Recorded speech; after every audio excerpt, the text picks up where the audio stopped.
quickly. Settle down.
Now we know where we're going. Did you get that about those snakes? I don't mind Japs, but snakes. How did the skipper say it? Okie. I heard him. He said Okinawa.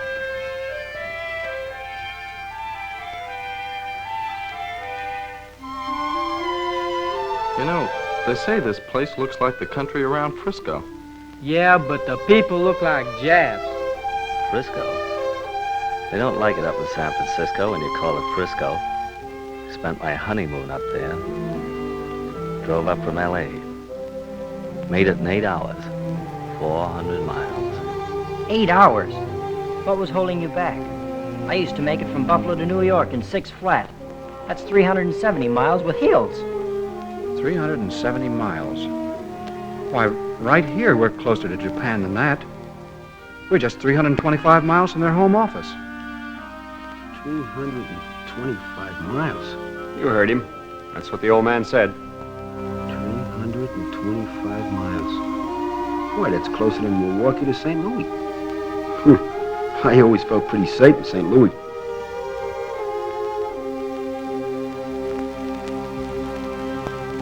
It's awfully close.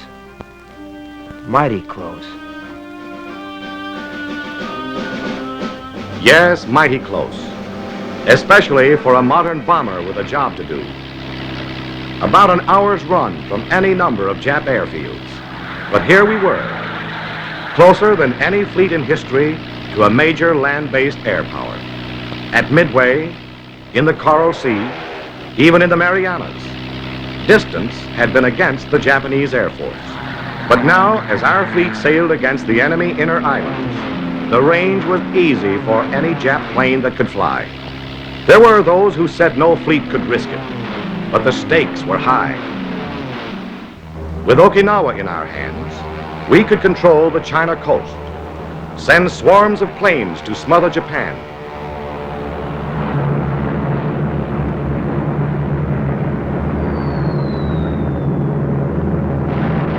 We were reaching for the throat of an empire. The risk must be taken. On the island of Okinawa, 5,000 miles from San Francisco, the earth shook from a fearful pounding by our ships and planes.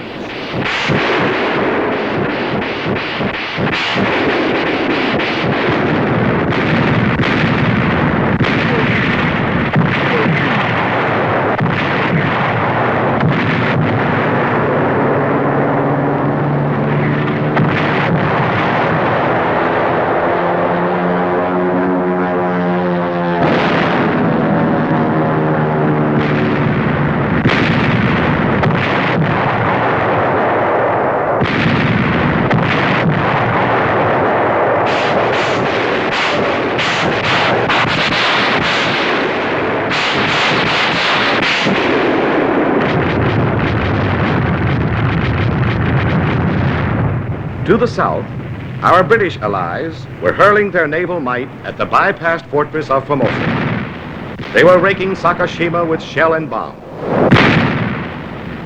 England's greatest battleships and newest carriers were there, screening us on the south.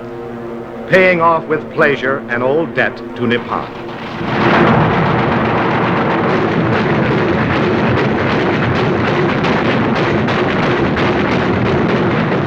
On the northern flank, Admiral Mark A. Mitcher's tireless Task Force 58 stepped up its 2 weeks old aerial assault on Kyushu and the enemy home islands.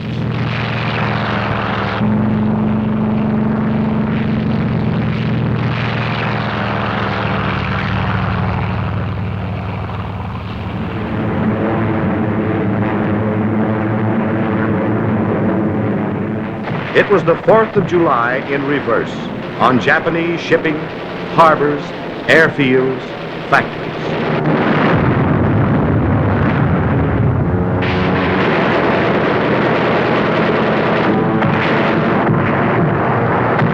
There's a Jap carrier in trouble.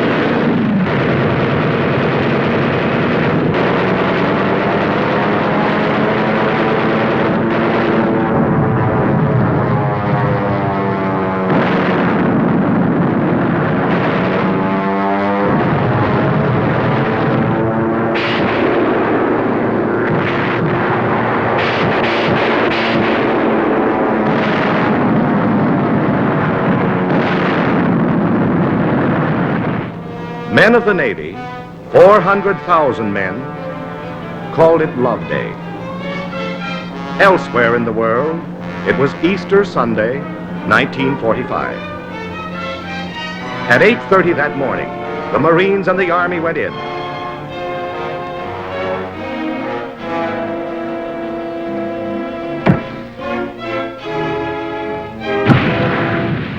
"100,000 Yanks were rattling the lock on Japan's front door.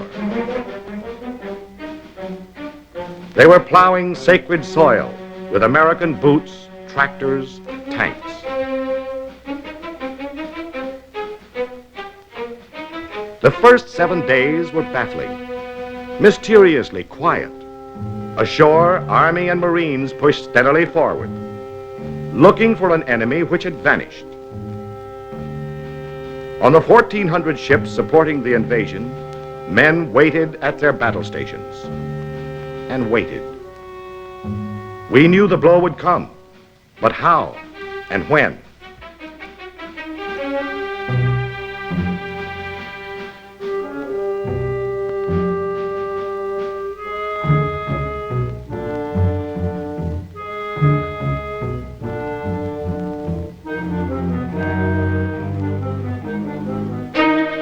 Then it struck.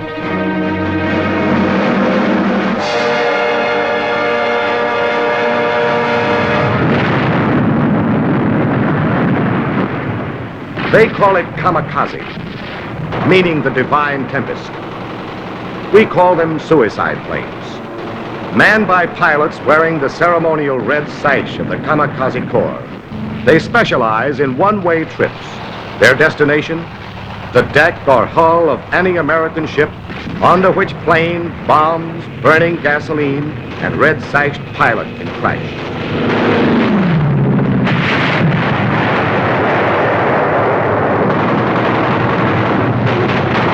Japan's secret weapon was no secret to our gunners or our flyers, who for months had been tinting the far Pacific with those same red sashes. But now, to meet our latest challenge, our deepest thrust, there rose every plane that could fly, new or old, from the very heart of Japan itself.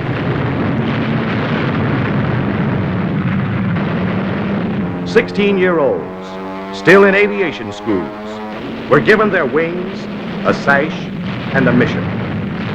It was a maniacal, all-out effort to smash our sea power, isolate our troops on Okinawa. It was desperation. It was suicide. But it would be the pattern from now on to the very finish. A struggle between men who want to die and men who fight to live.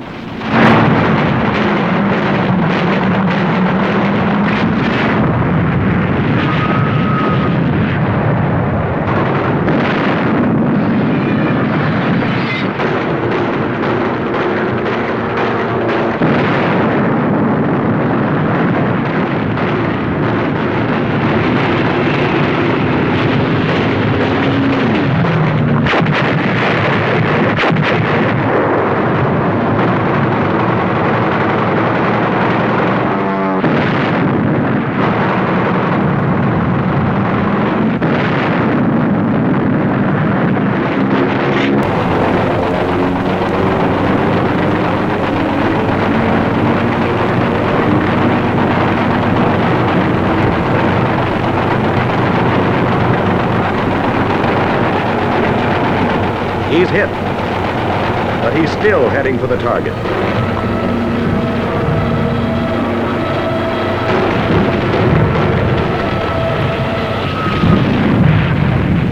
Missed.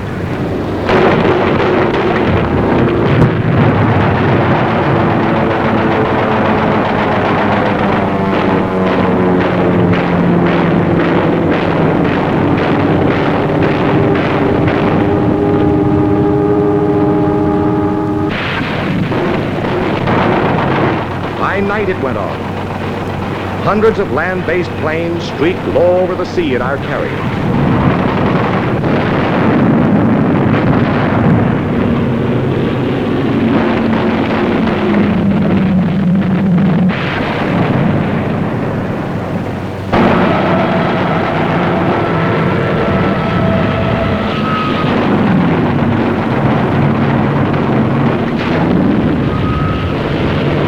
They dove out of the dawn, raced through dull overcast to throw themselves in screaming, smoking fury at Admiral Richmond Kelly Turner's ships off Okinawa.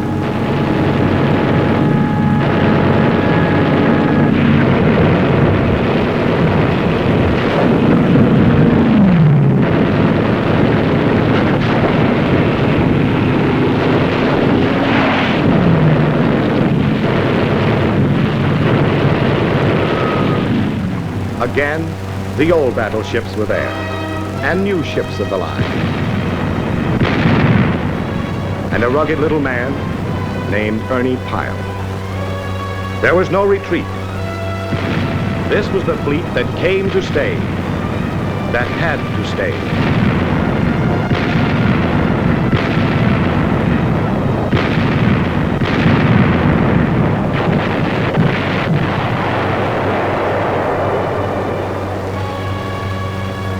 Had to stay because the men that the Navy landed needed tons of steel from Navy guns. Even as we beat off fresh waves of Jap planes overhead, the big guns of the fleet smashed enemy strongholds miles away.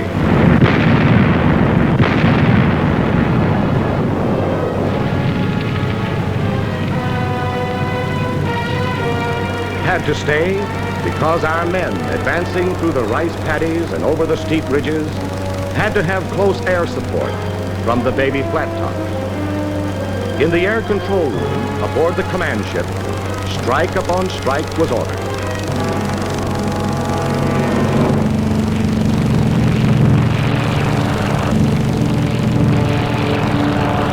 Then the Navy and Marine flyers laid down precise, deadly rocket fire to help make the next 50 yards of advance less costly.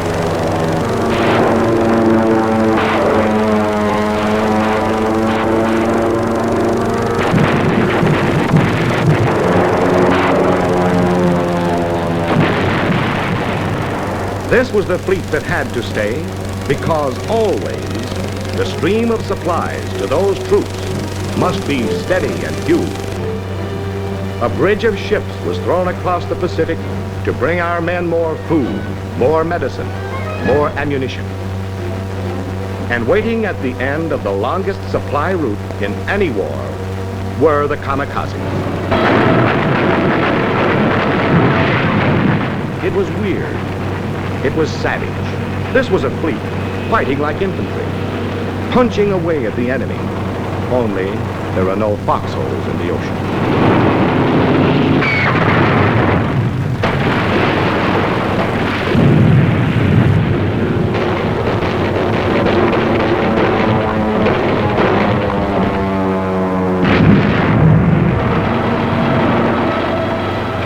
March 18th to the 21st, 556 Japanese planes destroyed.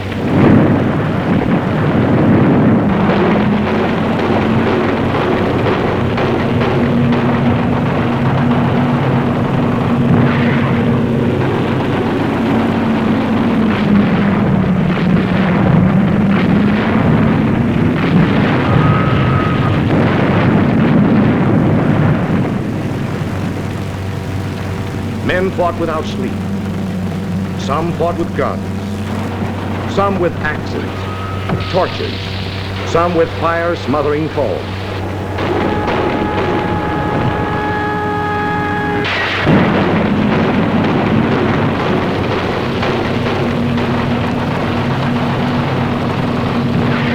It was fix and fight at the same time.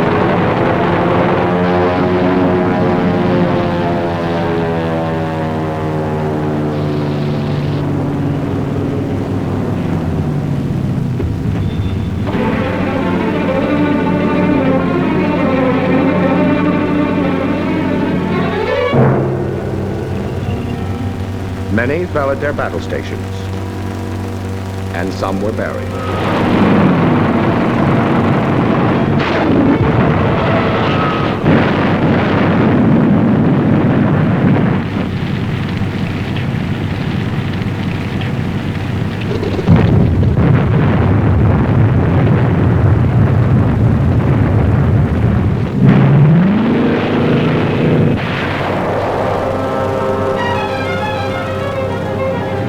Don't give up the ship became more than a schoolbook legend.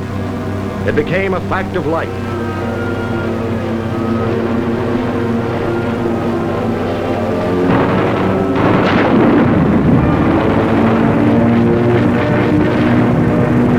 April 13th brought more planes and shocking news.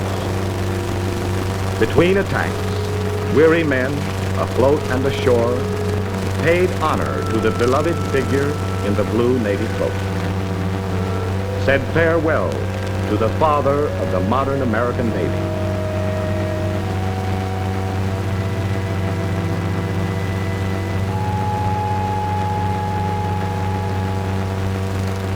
Then they turned and met the next assault. During 3 fabulous months, thousands of aircraft were hurled against our ships. But only 10% ever slipped through our air patrol. Yet the siege by air went on. The Japanese beast still spat zeros. April 6th, 277 enemy planes shot down. April 12th, 100 planes. May 3rd, 97.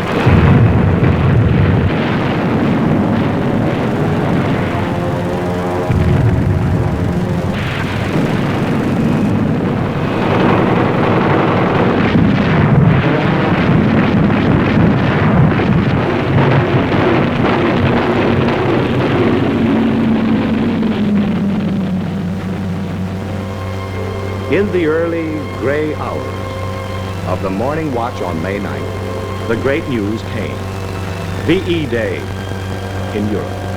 It came first to the lookouts, to the men who stand guard while the others sleep. Men were glad and grateful. Home seemed a little nearer. But for now, VE Day was simply the 1,247th day of our Pacific War. From the rolling decks of our carriers, the fighters rose once again to intercept the enemy.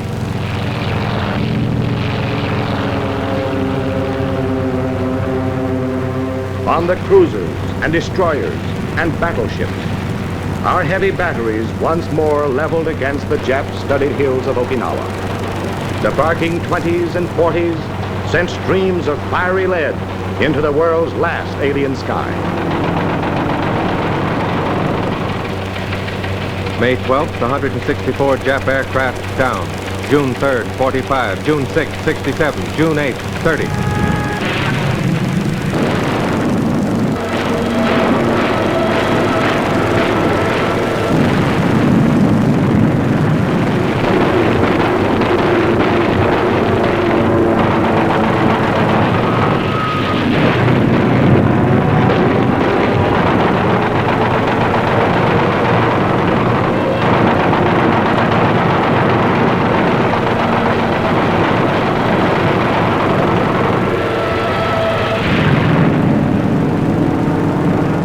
For week after vicious week, the most devastating air-sea battle of all time wore on. The Japanese paid with their Air Force, with their newest ships, 4,232 planes.